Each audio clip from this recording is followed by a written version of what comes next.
Nah, pemirsa, masih dalam momentum peringatan 1 tahun kepemimpinan kepala daerah, kita akan kembali berdialog. Kalau tadi kita sudah melihat dan juga mendengar langsung ya apa yang disampaikan oleh Wali Kota Bogor hingga Wali Kota Bandung. Kali ini ada Gubernur Jawa Timur, Wakil Gubernur Jawa Timur Emil Dardak, dan juga yang tidak kalah menarik adalah karena bisa dikatakan yang punya wilayah sini, yakni Gubernur Banten Andra Soni. Halo, selamat sore, Mas Emil, Pak Andra. Selamat sore, Mbak. Baik, Selamat sepertinya kita masih menunggu Mas Emil Dardak untuk bisa bergabung pada sore hari ini, tapi tidak mengapa, saya akan mulai langsung dengan Pak Andra nih. Pak Andra, refleksi 1 tahun kepemimpinan.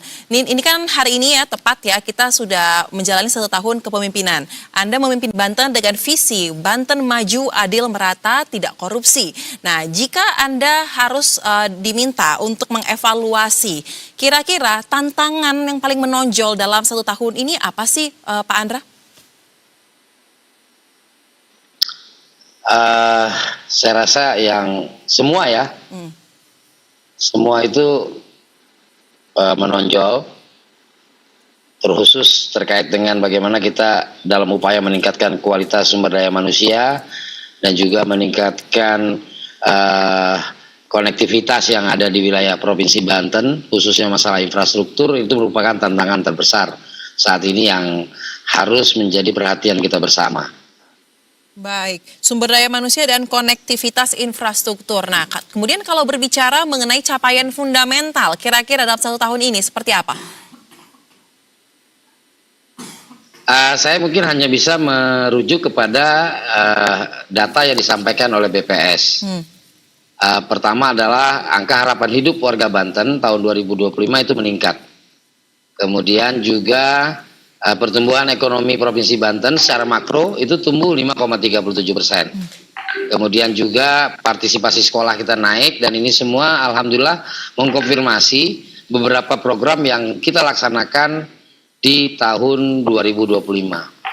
Perlu diketahui bersama bahwa kepala daerah yang dilantik tahun 2025 kemarin itu dilantik setelah APBD tahun 2025 ditetapkan. Sehingga kepala daerah yang terpilih yang kemudian dilantik itu menjalankan APBD yang telah disusun oleh kepemimpinan sebelumnya. Alhamdulillahnya dalam perjalanan keluar instruksi Presiden nomor 1 terkait dengan efisiensi.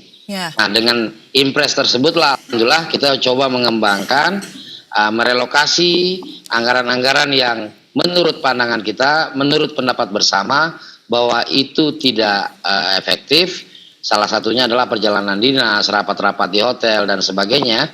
Kemudian kita alihkan untuk program-program yang lebih produktif. Pertama adalah program Bangun Jalan Desa Sejahtera. Ini membangun jalan-jalan desa yang sebenarnya merupakan kewenangan daripada desa. Tapi selama ini tidak tertangani karena keterbatasan anggaran desa, provinsi ikut serta di sana. Kemudian juga terkait dengan sumber daya manusia, kami melaksanakan program sekolah gratis untuk SMA, SMK, dan SKH swasta yang menjadi kewenangan pemerintah provinsi. Dan insya Allah tahun ini akan kita lanjutkan dengan juga madrasah aliyah swasta. Alhamdulillah tahun ini kurang lebih 801 sekolah swasta bekerja sama dengan pemerintah Provinsi Banten, dan kemudian alhamdulillah juga kurang lebih sekitar 60.000 lebih siswa Banten yang tidak diterima di sekolah negeri saat ini sudah sekolah di sekolah swasta menggunakan anggaran dari pemerintah. Nah, kita berharap tentunya ini bukanlah sebuah hasil yang patut yang hari ini bisa kita banggakan, tapi kita harus punya satu keyakinan bahwa kita meletakkan fondasi yang benar, fondasi yang lurus ke arah sana. Dan kedua, saya juga merasakan dampak daripada program-program yang dikeluarkan oleh pemerintah pusat. Pertama terkait dengan makan bergizi gratis. Kemudian kedua adalah sekolah rakyat. Kami merasakan betul dampaknya, merasakan betul manfaatnya, dan kami yakin di tahun pertama ini bila berjalan dengan baik, tentu selanjutnya akan menghasilkan hasil yang maksimal. Maka dukungan kami kepada program-program pemerintah pusat, pertama adalah kami saat ini sedang menggalakkan gerakan menanam yang ada di wilayah-wilayah kami yang memang punya potensi pertanian yang baik, salah satu Lebak dan Pandeglang. Dalam rangka memenuhi kebutuhan daripada MBG. Provinsi Banten hampir 1.000 dapur telah berdiri, Baik. di mana kurang lebih sekitar 2 lebih penerima manfaat. Dan itu terasa sekali. Kebutuhannya tinggi, saat ini permintaan atau demand-nya tinggi terhadap kebutuhannya. Nah, kita tinggal bagaimana pemerintah Provinsi Banten berkoordinasi dengan pemerintah kabupaten kota mengoptimalkan lahan-lahan yang kami miliki. Baik. Supaya lebih produktif dan berdampak pada ekonomi masyarakat. Baik, jadi ternyata Perpres nomor 1 tahun 2025 itu bukan menjadi kendala ya, tapi memang menjadi suatu cara untuk menyisir kembali sehingga dana-dana yang tidak produktif dialihkan menjadi program untuk pendanaan program-program produktif dan lebih menghasilkan untuk masyarakat di Banten. Nah, kemudian kalau kita berbicara mengenai ekonomi nih, Pak Andra, ini kan mumpung juga lagi di bulan Ramadan ya, kami mencatat bahwa Bank Indonesia menyebut pertumbuhan ekonomi Banten ini mencapai 5,37% pada tahun 2025 dan menempatkannya di posisi kedua tertinggi di Pulau Jawa. Nah, berkaitan dengan hal itu gimana Bang? Kira-kira jurus jitu atau strategi dari pemerintah Provinsi Banten untuk menjaga pertumbuhan ekonomi bahkan meningkatkannya di tahun-tahun berikutnya? Ya, pertama mungkin bukan jurus jitu sebenarnya lebih pas. Saya berusaha memanfaatkan yang ada. Provinsi Banten ini adalah provinsi yang berbatasan langsung dengan pusat atau epicentrum ekonomi Indonesia. Kemudian semua transaksi bisnis, semua investasi, target utamanya pertama pasti Jakarta. Nah, kemudian kami Provinsi Banten berbenah diri, membuka diri, dan kemudian membangun komunikasi dengan berbagai pihak. Alhamdulillah, pertumbuhan atau realisasi investasi Provinsi Banten tahun 2025 itu lebih dari 100%. Artinya ditargetkan 119 triliun realisasi, itu terrealisasi 130 triliun di tahun 2025. Dampaknya apa? Dampaknya pertama tentu adalah pertumbuhan ekonomi, dampak keduanya adalah turunnya angka pengangguran di Provinsi Banten. Walaupun belum terlalu besar, tapi setidak-tidaknya trennya sudah mengarah ke arah sana. Nah, apa yang kami lakukan adalah nempel dengan program pemerintah pusat. Apa yang dimaksud dengan nempel dengan program pemerintah pusat? Kami percaya bahwa MBG salah satu upaya bagaimana mendistribusikan kemakmuran sampai ke level paling bawah, yaitu dengan melibatkan pekerja-pekerja di dapur-dapur MBG yang tadinya mereka tidak punya pekerjaan, hari ini mereka punya pekerjaan dengan penghasilan yang mampu menghidupi 2 orang anak dan 1 orang anggota keluarga lainnya. Dan ini betul-betul berdampak bagi pemerintah Provinsi Banten. Dan kami akan terus melakukan upaya tersebut. Selain itu juga kami melakukan inovasi-inovasi.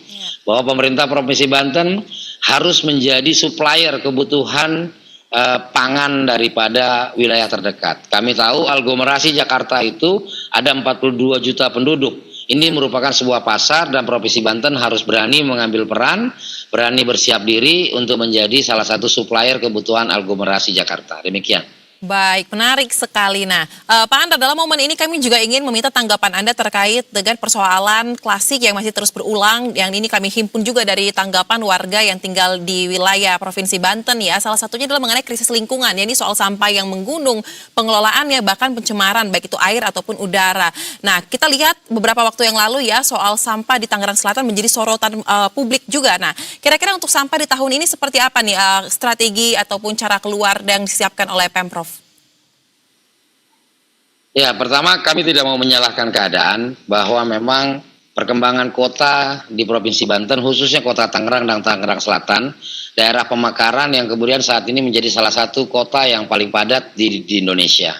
Nah, kemudian permasalahan sampah bukanlah permasalahan yang baru saja terjadi, yang tiba-tiba terjadi. Permasalahan sampah ini sudah sebenarnya terjadi jauh-jauh hari. Oleh karena itu, saat ini yang paling relevan yang kami harus lakukan adalah bagaimana realisasi dari proyek pembangkit listrik tenaga sampah yang akan dibangun 2 di Provinsi Banten ini bisa segera terrealisasi. Itu pertama. Kedua, kami sedang berusaha terus untuk melaksanakan taklimat Presiden yang dilaksanakan belum lama ini di Bogor, di Sentul disampaikan bahwa ayo kita gerakkan masyarakat untuk sama-sama melakukan gerakan yang namanya Indonesia Asri. Dan alhamdulillah ini sedang diupayakan kita lakukan bersama sehingga permasalahan sampah tidak lagi hanya menjadi permasalahan yang dihadapi oleh kepala daerah, tapi permasalahan sampah adalah PR bersama seluruh komponen masyarakat, seluruh stakeholders yang ada di Provinsi Banten. Dan insya Allah dalam bulan September akan segera peletakan batu pertama, kami masuk di batch 2 terkait dengan pelaksanaan proyek pembangkit listrik tenaga sampah di Provinsi Banten. Dan saat ini sedang marak bersama-sama dengan masyarakat, kelompok masyarakat, organisasi, ormas dan sebagainya, termasuk pemerintah melakukan gerakan Indonesia Asri atas instruksi Presiden, dan dampaknya sudah terlihat. Sebagian wilayah kami terlihat bersih, dan kemudian kami membagi tanggung jawab setiap daerah-daerah. Dan insya Allah koordinasi dengan wali kota dan bupati akan terus kami tingkatkan selayaknya sebagai perwakilan pemerintah pusat di daerah. Baik. Pak Andra, mumpung momentumnya tepat ya, di 1 tahun kepemimpinan, kami ingin mengajak Anda untuk menyimak juga terkait dengan berbagai keluhan ataupun tanggapan yang disampaikan oleh warga Banten dalam 1 tahun kepemimpinan. Kami akan minta tanggapan Anda, kita simak terlebih dahulu berikut ini. Sungai Cisadane kan kembali tercemar. Boleh dong diperhatikan lagi soal perizinan industrinya supaya tidak terulang lagi nih. Kan yang jadi korban masyarakat lagi. Jalan ruas Bojonegara mohon diperhatikan karena saat ini kondisinya jalannya itu membahayakan untuk pengguna kendaraan khususnya roda 2. Jadi aspalnya itu Pak Gubernur dia ngelupas ya. Jadi nggak bisa dilalui kendaraan motor, itu berbahaya karena nggak imbang rodanya. Baik Pak Gubernur, 2 warga Banten menyampaikan keluhannya di kesempatan yang sangat bagus ini langsung kepada Gubernur. Nah, yang pertama tadi selain soal beberapa hal yang sudah kita bahas di awal, soal perizinan industri dan kemudian soal jalan rusak yang sangat dikhawatirkan dan membahayakan bagi pengguna jalan. Silakan tanggapan Anda, Pak Gubernur. Ya, yang pertama soal jalan rusak ya, karena memang saat ini sedang musim hujan, jalan-jalan banyak yang kembali rusak, dan kemudian ini harus segera ditangani. Nah, penanganannya mulai dari penanganan sementara sampai dengan nanti penanganan permanen. Dan tadi yang disampaikan oleh salah satu pemirsa tadi terkait dengan Jalan Bojonegara, saya telah melakukan koordinasi intens dengan PU Pusat, dengan Kementerian Perhubungan terkait dengan upaya perbaikan jalan ini. Sedang dilaksanakan upaya-upaya perbaikan. Perlu saya sampaikan bahwa jalan ini merupakan jalan negara, jalan nasional, yang kemudian pemerintah Provinsi Banten tidak dibolehkan untuk mengeluarkan biaya untuk merawat jalan tersebut. Tapi yang kami lakukan adalah koordinasi. Dan alhamdulillahnya saat ini sedang dilaksanakan pelaksanaan dan targetnya adalah H-10 sebelum Lebaran jalan di Bojonegara itu perbaikan-perbaikannya sudah selesai. Tapi di kesempatan ini juga saya ingin menyampaikan, saya ingin mengusulkan kepada pemerintah pusat terkait dengan jalan Bojonegara ini, mohon kiranya dapat diperlebar sesuai dengan lingkungan, sesuai dengan kebutuhan wilayah tersebut. Karena itu adalah wilayah industri, wilayah target pertumbuhan ekonomi, dan kemudian merupakan daerah yang berpotensi untuk menjadi pusat pertumbuhan ekonomi di Provinsi Banten. Lalu terkait dengan perizinan, kami akan terus berupaya membangun koordinasi karena dengan sistem OSS saat ini bahwa beberapa perizinan atau lebih dominan perizinan itu ditarik kepada pemerintah pusat, tapi pemerintah daerah perlu memberikan rekomendasi. Maka proses-proses rekomendasi itu saya pastikan di pemerintahan Provinsi Banten itu harus dilaksanakan sebaik-baiknya, secepat-cepatnya, dan tidak ada hal-hal yang tidak diperkenankan oleh peraturan perundang-undangan oleh masyarakat. Dan kepada masyarakat saya minta untuk melaporkan bila mana ada perilaku-perilaku dari pejabat kami yang tidak sesuai dengan visi misi gubernur, yakni Banten Maju, Adil Merata, Tidak Korupsi. Baik, dibuka ruang bagi masyarakat untuk menyampaikan langsung terkait dengan aspirasinya. Kita harapkan memang di tahun yang akan datang juga ya kinerja semakin ditingkatkan dan juga lebih memberikan hasil yang signifikan bagi seluruh masyarakat, khususnya warga Banten. Terima kasih Gubernur Banten, Andra Soni, untuk diskusi bincang-bincang yang dibagikan di Berita Status Spesial.